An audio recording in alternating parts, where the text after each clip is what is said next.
Bien, bonjour, en quelques mots, je vais vous laisser réciproquement vous présenter. Alors bonjour, moi je suis Marion El-Boulati, je suis maître de conférence praticien hospitalier à l'université de Poitiers et je travaille plus particulièrement sur la santé environnementale et également sur l'éducation thérapeutique au niveau du CHU de Poitiers. Moi je suis Emmanuel Ruche, je suis professeur des universités, praticien hospitalier à l'université de Tours et je travaille dans le cadre d'une équipe de recherche qui s'intitule Éducation, éthique et santé, avec des sciences de l'éducation et le département de médecine générale et le département de santé publique. Madame Lati, vous organisez, ou en tout cas vous placez l'année 2016 sous les couleurs de l'enjeu ou des enjeux multiples de la littératie en santé à Poitiers avec une semaine consacrée à la littératie en santé. Est-ce que vous pourriez en quelques mots nous en parler ?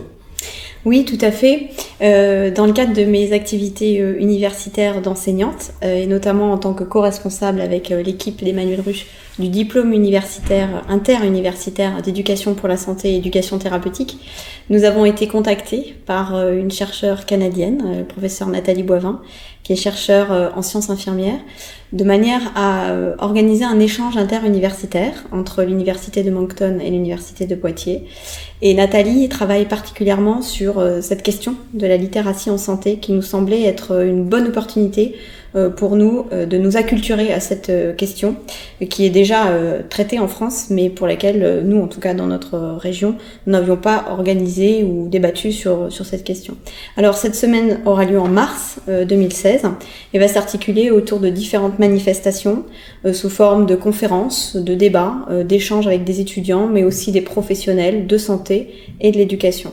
Alors très concrètement, la planification prévoit des formations dans le milieu, c'est-à-dire auprès de professionnels de santé ou d'éducation dans leur milieu d'activité, de manière à, par petits groupes, faire outiller ces professionnels, comme le dit très bien Nathalie Boivin, sur ces enjeux de la littératie en santé, c'est-à-dire comment mieux communiquer avec un patient ou une population, une personne quelle qu'elle soit.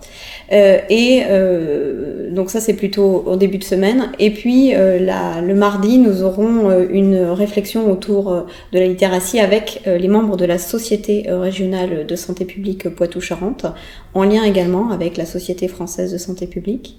Nous avons également des manifestations avec des étudiants des sciences infirmières autour d'une après-midi sous forme de conférence.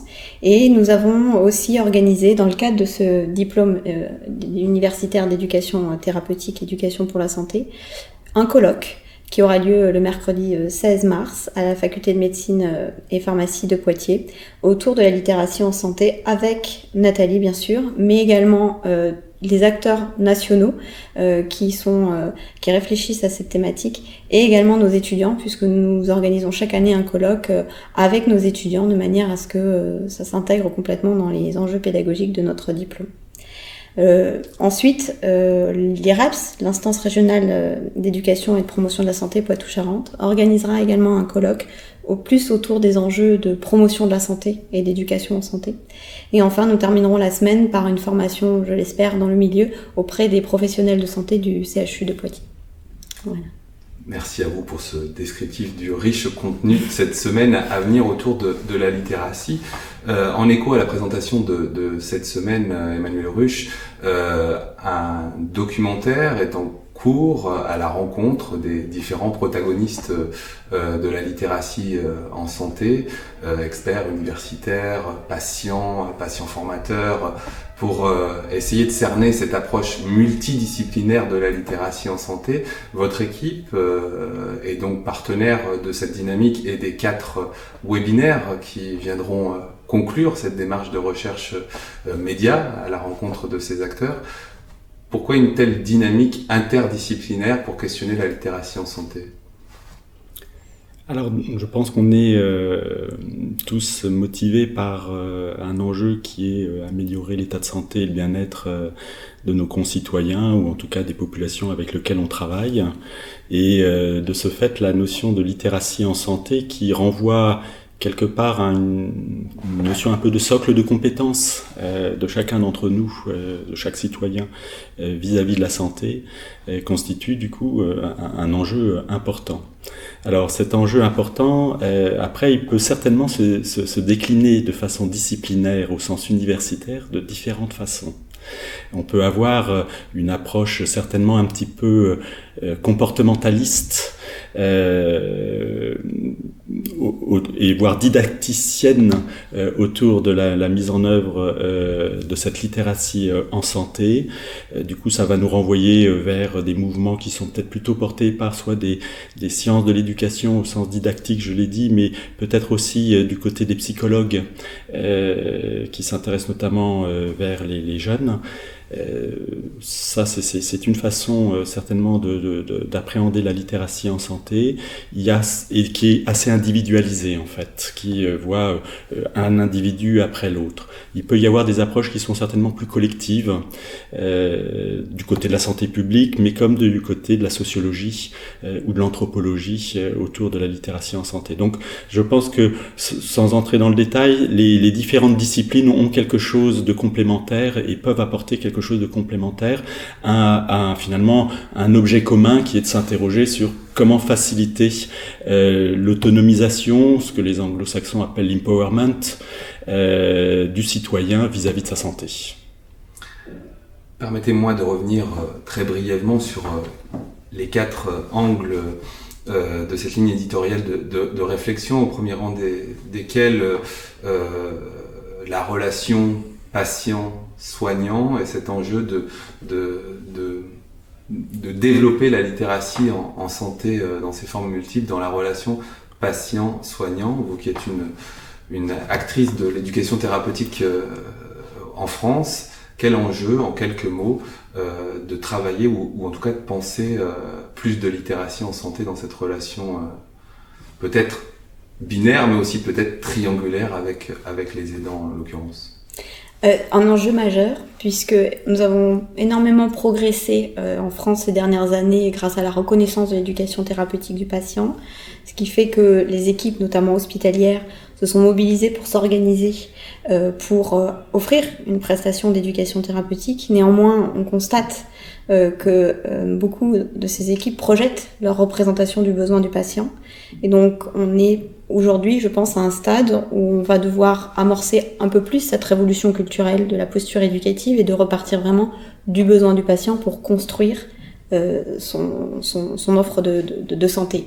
Et dans ce besoin du patient, il y a bien sûr l'identification de ses capacités à comprendre l'information.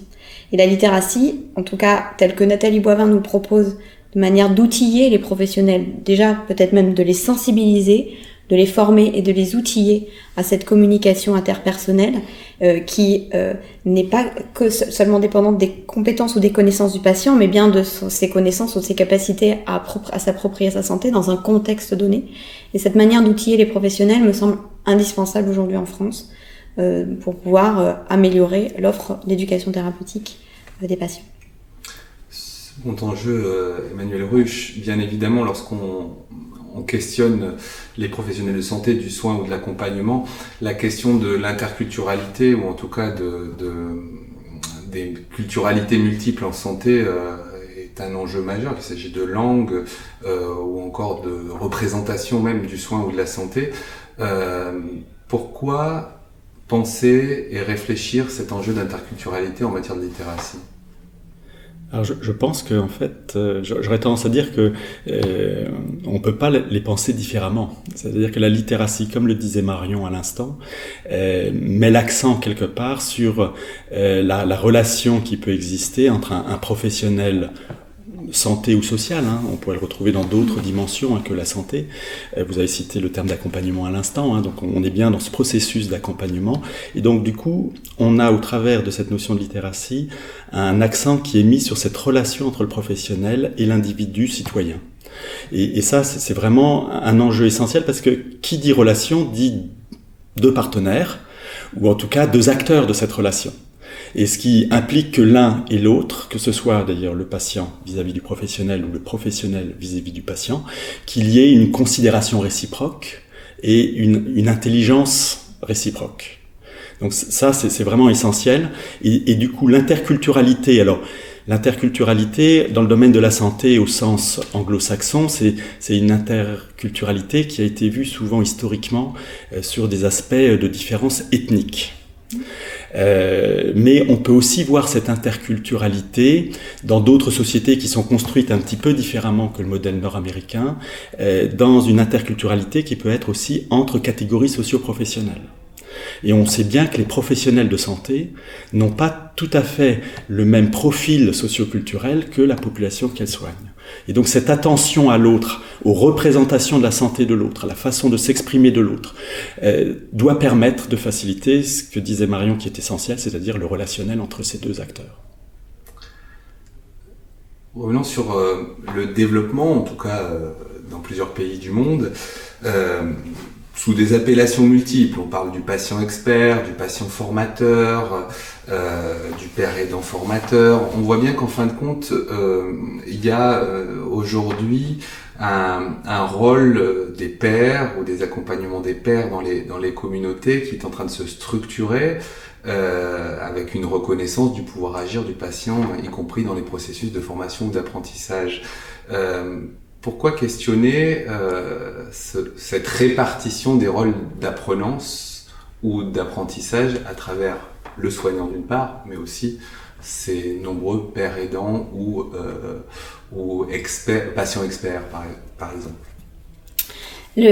Me semble que, comme on le voit actuellement dans le colloque où nous sommes sur les déterminants sociaux de la santé, un patient ne peut pas se concevoir comme un être isolé. Et donc l'aidant est un élément clé de la prise en charge, notamment des pathologies, je dirais, pédiatriques, où l'aidant de fait est le parent, et où de fait l'aidant est très présent dans les pathologies neurodégénératives ou les pathologies lourdes. Et on ne peut pas concevoir aujourd'hui l'éducation d'un patient sans l'accompagnement de son aidant, me semble-t-il. Pour conclure sur ces thématiques, et sans doute non la moindre au vu des mutations qu'elle entraîne à tous les niveaux de pratique en santé ou d'accès à l'information en santé, on parle de révolution digitale, on parle d'évolution digitale pour certains, on parle aussi d'humanité digitale avec les experts de l'anthropologie des pratiques digitales, des communautés de pairs très très fortes avec des impacts en matière de transfert de messages, une nouvelle littératie de compréhension des pathologies aux frontières du virtuel et du réel avec de nouveaux outils technologiques ou informatifs. Questionner la santé dans l'ère digitale, en quelques mots, Emmanuel Ruch, qu'est-ce que vous pourriez nous en dire ? Alors, je pense que ça me renvoie à deux éléments. Un premier élément qui est que le digital peut être une source de participation citoyenne.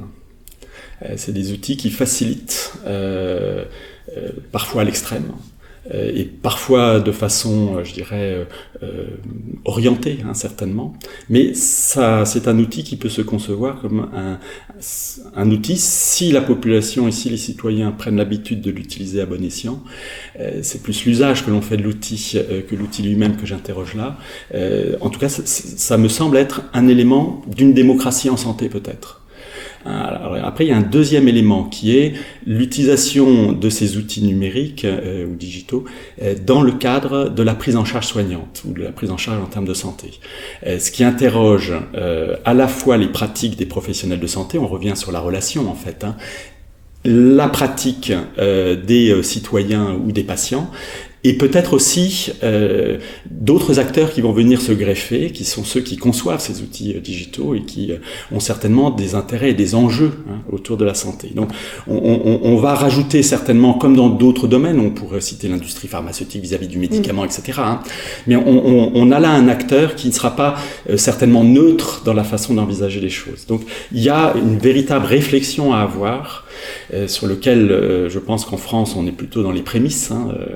Voilà, il y a quelques équipes qui y réfléchissent, mais il y a beaucoup de travaux à faire dans ce domaine-là, autour de ce que va intégrer cette notion d'outils digitaux dans la relation soignante, en fait, entre le patient et le professionnel de santé. on a déjà des interrogations sur ces nouveaux outils un petit peu numériques, peut-être un petit peu à part, qui sont dans la construction de patients virtuels, de cas cliniques au travers de patients virtuels, voire de l'utilisation de mannequins, etc., où on s'interroge sur la perception que le soignant qui utilise ces outils virtuels, qu'est-ce que ça va engendrer dans sa perception du patient lui-même.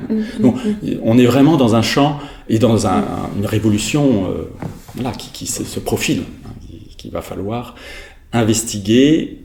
Et le problème, c'est que les progrès vont souvent plus vite que le temps de la recherche. Avec un enjeu éthique qui est de ne pas standardiser la relation à travers ces outils numériques, mais au contraire de les utiliser dans un contexte donné pour mieux identifier les représentations des uns et des autres et pour mieux s'adapter au contexte sociétal actuel. Voilà. En guise de conclusion, effectivement, les organisateurs de ce dispositif et de la construction éditoriale du documentaire ont voulu faire écho à cet enjeu démocratique et de participation. Effectivement, outre la participation des experts, il sera possible à tout un chacun de donner via la mailbox de Santé Comprenons-nous le site ses avis, ses attentes, ses aspirations en termes de réflexion en littératie sur la littératie en santé. Quel message, pour conclure, vous voudriez faire passer à ces potentiels acteurs qui pourraient participer ou alimenter le débat à travers le site? Mais je crois qu'il faut, en France, nous sensibiliser, nous outiller. Alors, je crois qu'on en est là et que, effectivement, même si c'est un thème qui est déjà bien traité par ailleurs dans d'autres pays, je crois qu'en France, en tout cas, en ce qui me concerne de l'expérience que j'ai, on a tout intérêt à se saisir de cette question dans les pratiques quotidiennes pour améliorer la relation entre patients et soignants, entre éducateurs en santé et population générale, pour éviter de projeter les représentations des besoins qu'auraient ces personnes, que nous avons tendance un peu trop à projeter. Or, la démarche de santé publique, c'est bien de partir du besoin de ces acteurs-là. Et la littératie est un outil pour nous y aider, à mon sens. Emmanuel Ruch, en guise de conclusion ou d'appel ou de plaidoyer, je ne sais pas comment pourrons-nous l'appeler. Je pense dans le champ de la santé, on est dans des processus d'évolution des connaissances qui sont très rapides.